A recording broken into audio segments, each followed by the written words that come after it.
Je vous parle sans cesse en millions d'années, en dizaines de millions d'années, en centaines de millions d'années, quand il ne s'agit pas de milliards d'années.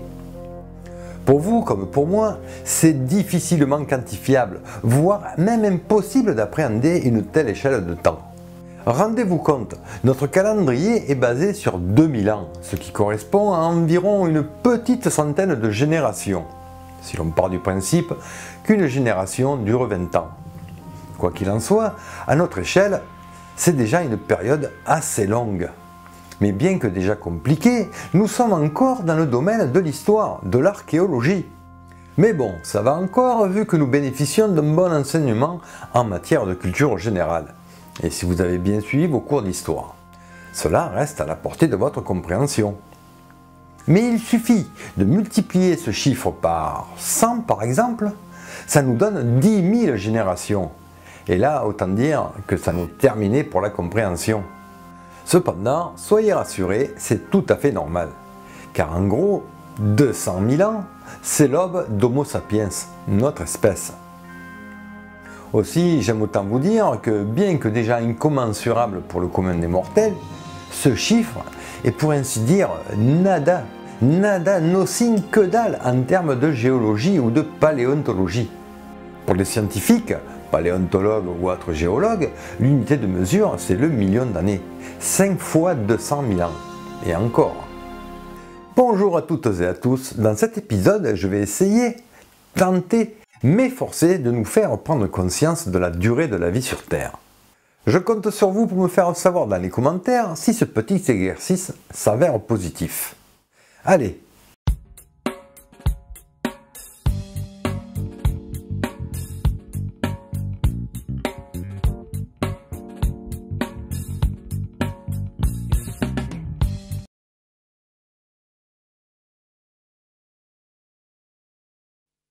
Si vous suivez les épisodes, vous êtes forcément familier avec l'échelle des temps géologiques que je vous présente régulièrement.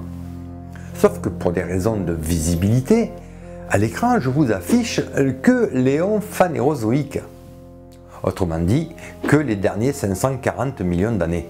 La réalité est tout autre. La Terre est âgée non pas de 540 millions d'années, mais de 4,6 milliards d'années. Ce qui nous donne ceci.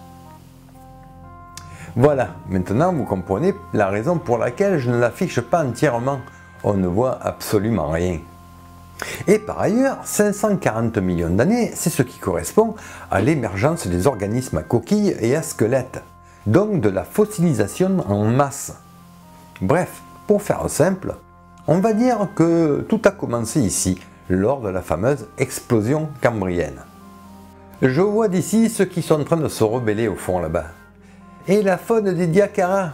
Et effectivement, il y a bien quelques millions d'années auparavant eu la faune des Diacara. Je vous le concède. Mais bon, je prends ce raccourci car le chiffre 540 m'arrange plutôt bien pour ce qui va suivre. En effet, si je multiplie par 2, ça fait 1080. Et 1080, eh bien c'est pile poil la hauteur du format de la vidéo que vous regardez. Car cette vidéo est au format Full HD, ce qui correspond à 1920 pixels de large par 1080 pixels de haut. Donc, si je prends mon échelle géologique, que je la fais pivoter verticalement, et que je la réduis à la bonne hauteur, je peux maintenant vous assurer que 2 lignes d'un pixel équivalent à 1 million d'années. C'est plutôt parlant, non? N'oubliez pas les commentaires. Donc, repartons au commencement.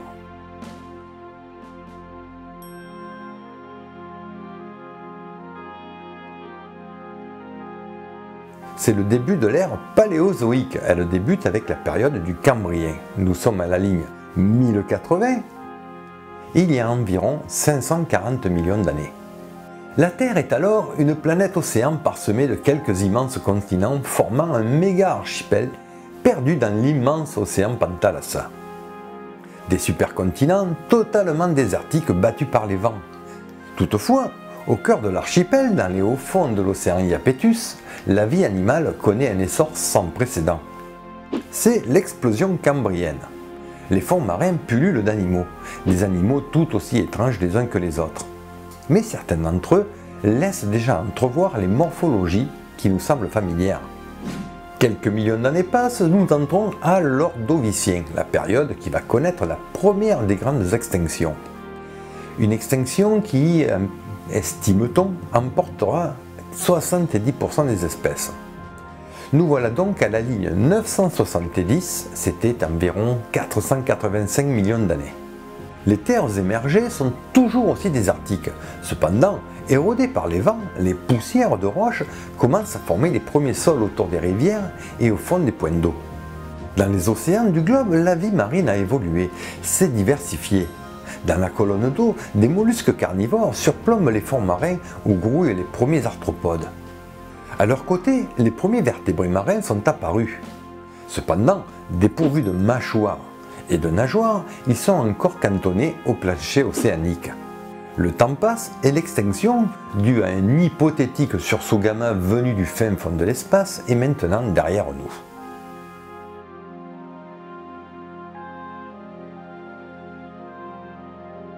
Avançons, nous sommes maintenant à la ligne 888, il y a à peu près 440 millions d'années. Nous entrons dans une nouvelle période, le Silurien, une période somme toute assez courte, juste une vingtaine de petits millions d'années. Toutefois, c'est durant cette courte période que les continents du Nord se rapprochent peu à peu les uns des autres. Bientôt, ils ne formeront qu'un seul supercontinent, la Laurussia. Sur le littoral, les premières mousses et autres végétaux terrestres colonisent les berges, et les arthropodes, insectes, arachnides et myriapodes, ne tardent pas à suivre. Non loin de là, dans les hauts fonds de l'océan Iapetus, la faune marine a continué son évolution. Les coraux se multiplient, certains arthropodes marins sont devenus gigantesques et les premiers poissons pélagiques nagent désormais grâce à des nageoires pectorales nouvellement acquises. Et certains sont même munis de mâchoires. Faisons un pas en avant. Nous voici à la ligne 840. Il y a environ 420 millions d'années. L'âge des premiers explorateurs, le Dévonien. Vu du ciel, sur la planète bleue, on peut voir deux immenses supercontinents qui doucement mais sûrement, tous en se rapprochant l'un de l'autre, migrent vers le nord du globe. Le climat est chaud et humide. Il n'y a pas de glace au pôle. C'est un climat propice aux végétaux. Et durant le Dévonien, ces derniers connaissent une extension formidable. Pour la première fois de l'histoire, les terres émergées sont vertes de végétation. Dans les mers, les récifs coralliens qui s'étendent alors sur des millions de mètres carrés sont de véritables écosystèmes. Et la biodiversité s'épanouit. On peut noter par exemple l'apparition des ammonoïdes, ancêtres des ammonites. Chez les vertébrés marins, les poissons, c'est l'hégémonie des célèbres poissons cuirassés, les placodermes.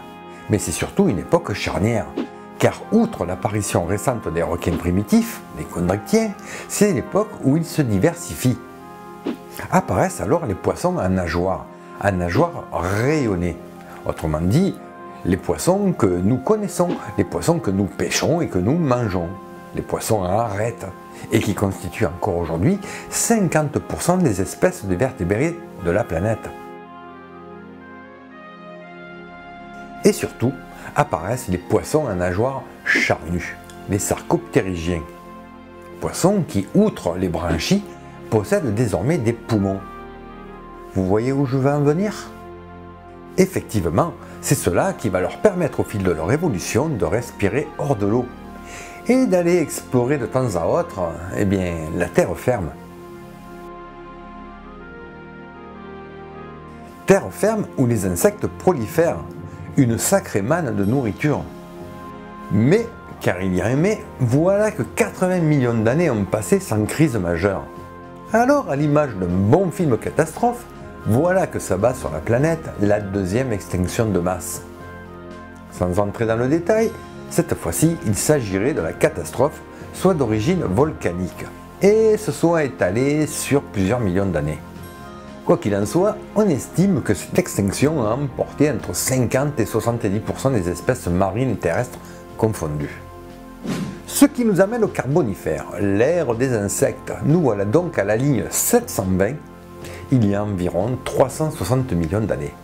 Nous y voilà, les supercontinents ont fusionné et ne font plus qu'un, le fameux continent Pangée. Petite pensée pour Alfred. Durant cette période, les végétaux couvrant la majorité des terres émergées ont produit beaucoup d'oxygène. Le taux est tel que les insectes sont devenus véritablement géants. Et certains sont des prédateurs chassant les descendants des premiers sarcoptérygènes terrestres cités plus tôt.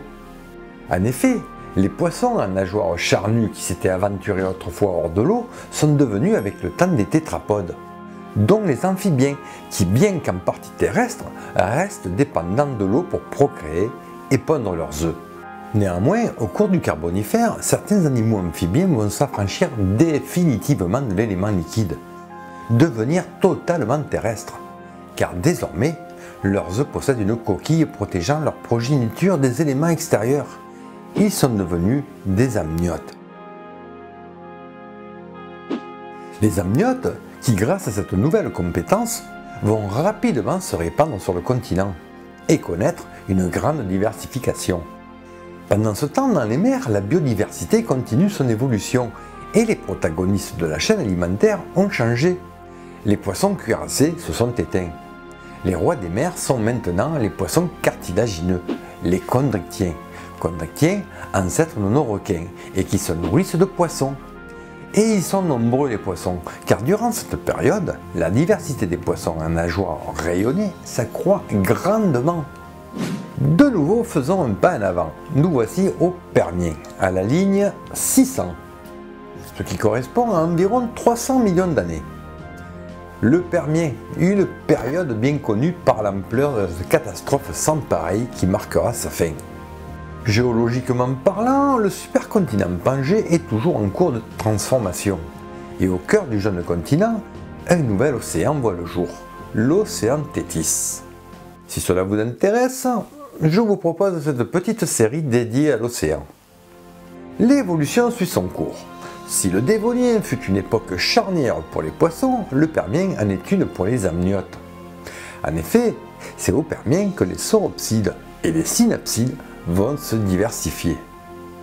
Ils se scindent en deux groupes, les sauropsides d'un côté, oiseaux et reptiles, et les synapsides de l'autre, les prémammaliens, ou comme l'on disait autrefois, les reptiles mammaliens. Les synapsides se diversifient largement au cours du Permien, où ils vont se répandre à travers tout le continent, et même conquérir les airs. C'est ainsi que le Permien voit apparaître les premiers reptiles planants et volants. Par ailleurs, sur la terre ferme, la diversification des synapsides conduit à l'avènement des thérapsides, lointains ancêtres des mammifères. Et nous voilà donc arrivés au moment funeste de la troisième extinction, elle aussi d'origine volcanique. Une fois de plus, sans entrer dans le détail, cet événement, connu sous le nom de Traps de Sibérie, provoque plus ou moins directement l'éradication de 95% de la faune marine et de 70% de la faune terrestre. Une véritable hécatombe. La biodiversité mettra 10 millions d'années pour s'en remettre complètement. Au début d'une nouvelle ère qui commence alors, le Mésozoïque.